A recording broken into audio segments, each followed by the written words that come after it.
Hello, fabulous friends, fans, and superstars. Welcome to Synchronicity Web TV. I am your host, Nadiya Shah, and this is your moment of synchronicity.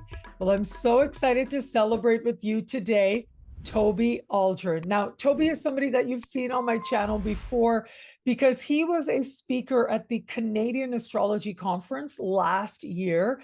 And I loved getting to know him. He was so brilliant, and what he shared really helped people to feel like they grasped some new technique or new understanding just based on him being on Synchronicity Web TV.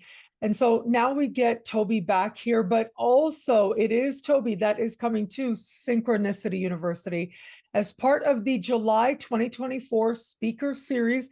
You've got a little time left to choose your tuition rate, as low as just $5 a class, to learn from the brilliant Toby Aldren and others. Toby, welcome again. Thank you for being here.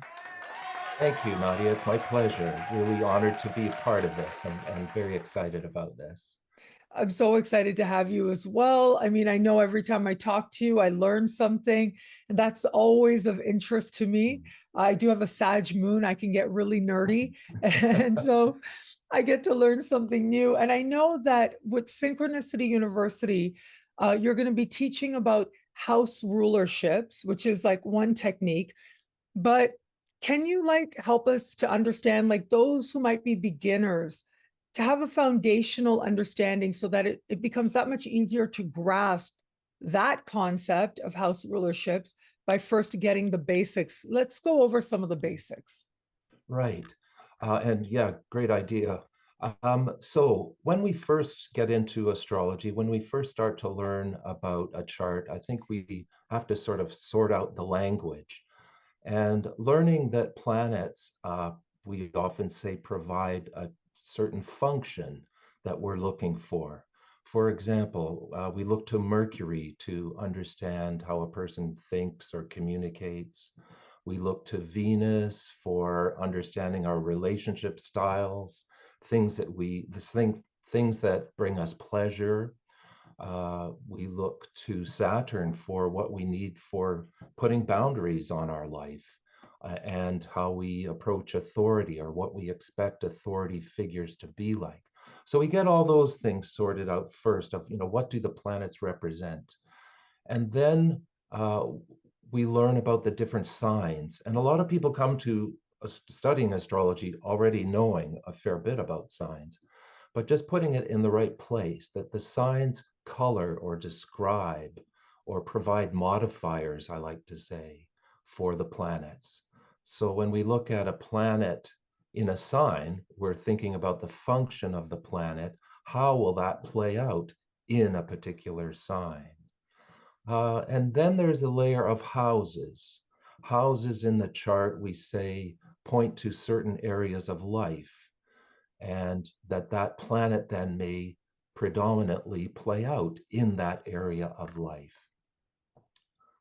I love it. Yeah. Yeah, sorry to interrupt, but yeah, I love that way of understanding, because it is like that core part of you, and then that core part of you is coming forward in a sign, but it's directed towards an area of life with the houses that really is so foundational. But yes, please go ahead. I'm sorry I interrupted there. No, not at all, not at all. We get to the situation where, some people have a house that doesn't have any planets in it, and that's often the case.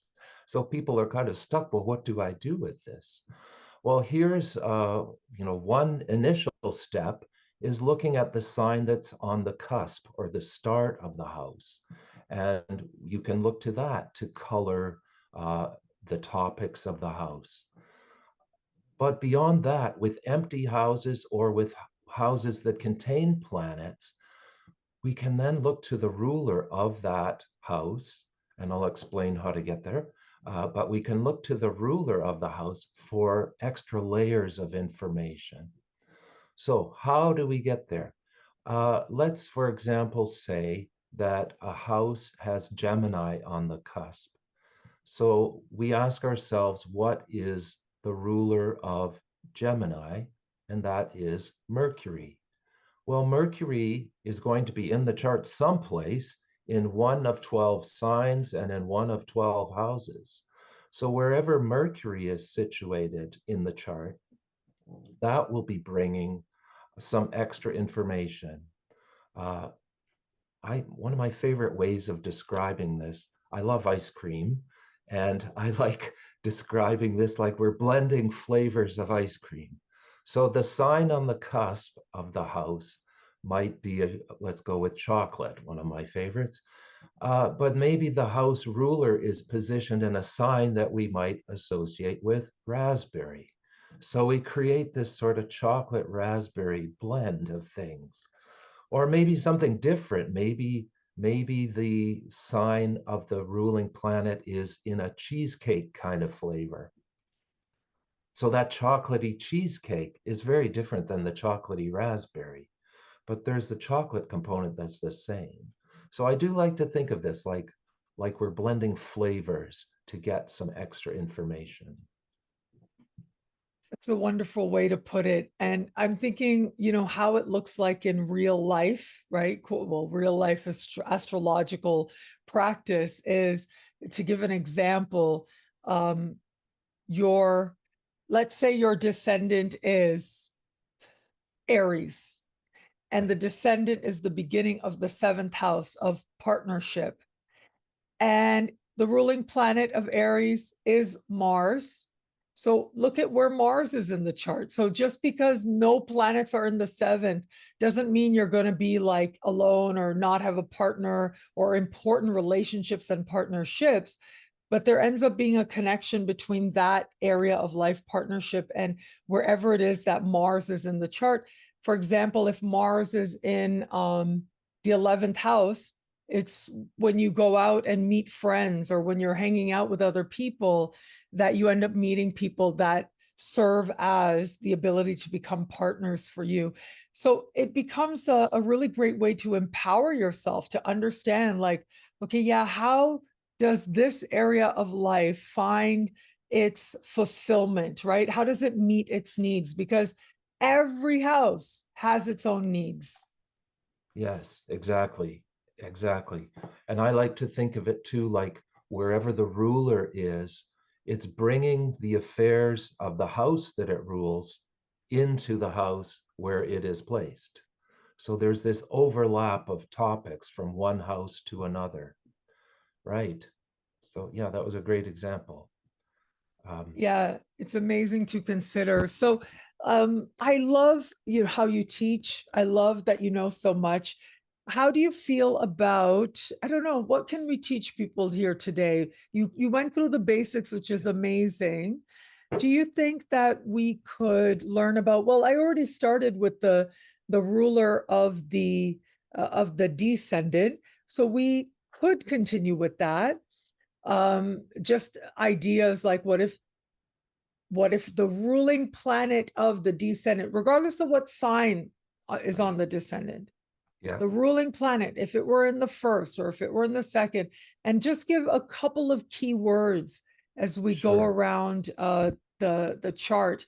I think that could be something that people Good. can apply right away, so they can see how it is that they get to learn what it is that you do, and how it is to see the chart differently as a result of learning from you, because that's how I feel every time I Great. talk to you. So Great. yeah, let's do that. Okay, sure. So okay, starting with the first house. So the ruler of the descendant, if it's in the first house. So the affairs of the seventh house, so relationships, for example, brought into the first house. So this very much associated with this, who this person identifies as.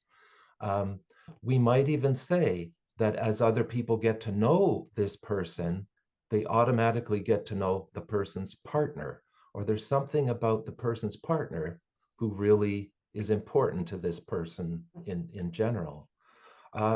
Sometimes we look at that as if the ruler of the seventh is in the first, that that person is likely to have the last word in anything that's related to their relationships. So they bring their partner into their affairs. So sometimes we see that. Ruler of the seventh, or the descendant, in the second house. Something about values, we could say, that this person really strongly values relationships, we might say. Or this could be a suggestion that this person's financial affairs are very much influenced by the partner. Maybe this is one signature for somebody who works in partnership, that their finances really hinge upon that relationship they have with somebody else. So we could say that. Uh, Ruler of the seventh in the third house could be something about partnership connected somehow to communication or learning. We might even say that the partner, I'm just thinking in the topic of siblings for third house, the partner could be a sibling, something like that, or might be a business relationship that somebody is then connected to a sibling for that, or certainly that they just learn a lot through their partner. We could say that.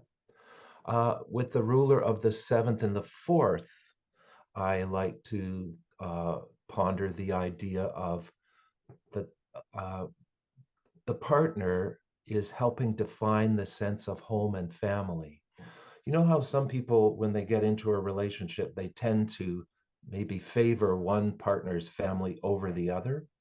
And I think this could be a situation like that, where the uh, this person would really define their sense of home and family through their partner. They want to set up house right away. Yeah, yeah, Yeah. Yeah. As yeah, soon as they feel that alliance with you. Yeah. yeah. And maybe move into that person's house. That will become the home, something like that. Um, Ruler of the seventh in the fifth house brings together partnership and the sense of uh, self-expression, play. This could simply be that the partner is somebody who really likes to play and brings in a lot of enjoyment and fun into the relationship. Maybe the partner is quite involved in recreation or sports or theater, any type of fifth house topic. The partner is connected to that. uh, Ruler of the seventh in the sixth house, uh, maybe the partner is somebody who this person is involved with through work on a daily basis. Maybe that's how they met, is through work or work colleagues. Maybe the partner has some involvement in health, the health industry, something like that. I often find with like ruler of the seventh in the seventh is simply reinforcing those seventh house topics. Um, so that's often what I would do with that. So we're halfway around the chart there. Yeah, yeah. So seventh and the seventh, Yeah, it yeah, stays about the partnership itself and the how you meet people. It's very much about, okay, yeah, those one-on-one connections you make can become partnerships. And I love what you were saying about the ruler of the seventh and the sixth, because yeah, like sometimes the ruling planet of whatever house we're talking about, seventh house in this case, it can say something about where you might meet your right. partners in general. Yeah, yeah, Yeah, that's a great observation. yeah. Ruler of the seventh in the eighth house. So the eighth house we know is a place where relationships get really entwined, really deep. So I think this yes, tangled, almost merged Entangled. Yeah, together. yeah, exactly. So it could be that the partner is someone who is really into that idea of, let's really mesh together strongly and really bring about some substantial change as a result of this relationship. uh, Ruler of the seventh in the ninth house. So here we go with the partner perhaps being from another culture, or the partner is somebody who is highly educated, so working in that field of philosophy or perhaps law or religion of some sort, something where the mind is really expanded. Ruler of the seventh in the 10th, maybe there is again some career connection between having a partnership, and the 10th house. This is one indication of where someone may work with clients, having one client after another, or one contract after another. So their work is primarily based on having agreements with people. So we see that ruler of the 7th in the 11th, as the example you started with. So yes, something about friendships and groups this partner is connected with. We might say that, you know, certainly the partner, maybe the partner himself, herself, is involved in a lot of groups, maybe through a community organization or something. And a ruler of the 7th and the 12th, something about the partner brings this sense of retreat or rejuvenation or release, escape, perhaps. Maybe the partner likes to have, you know, these time out periods. So any way we can think of how those two houses connect with one another. Oh my God, I love it. Like in just a short time, I always learn so much when I talk to you. So I love that explanation, and how even just that, if people allow themselves to learn a little bit more about the houses, then you can go even deeper. And look, Toby just did that off the top of his head. Yeah. I said, hey, yeah, like give me some keywords. Why don't we do that? Yeah. We didn't even plan that. Yeah. The Yeah. seventh house rulers around the chart. And you brought forward like so much. That's amazing. Wow. Good. Once again, everybody, Toby is coming to Synchronicity University as part of the July 2024 speaker series. You've got a little time left to choose your tuition rate, as low as just $5 a class. What can you tell me about what I'm going to learn at your class? Well, first of all, that I love working with house rulerships. And I have a kind of a game that I play. I actually show a chart and disguise all the planets, and that we work interpreting only by using house rulerships. So just as we did with that, the ruler of the 7th, wherever it is, we would do that with all the houses. Where is the ruler, and what might that mean? And it's amazing what you can discover only looking at house rulerships. So that's something that I think is really, really a fun part. So Yeah. yeah, Your classes are always insightful, and I know how well you did at the Canadian Astrology Conference, and now here we are. We get to have the excitement of you at Synchronicity oh, University as well. oh, Toby, thank you so much. Thank you for being here. Thank you for coming to the school really soon, and I'm looking forward to keep learning from you. I'm thank looking you. at my chart right now differently. You know, in my head, I'm Oh, like the seventh house ruler is in my first house. So, yeah, what does that say? How has that shown up in my life? I'm like making all these connections. I'm sure lots of people watching are making yeah, those connections right yeah. now. Neat. Good. Good. Yeah. Okay. Thank you, Toby. My pleasure. Thank you, Nadiya. Thank you, Okay. everybody out there, for watching. Until we connect again, take care. Okay. Bye. Bye.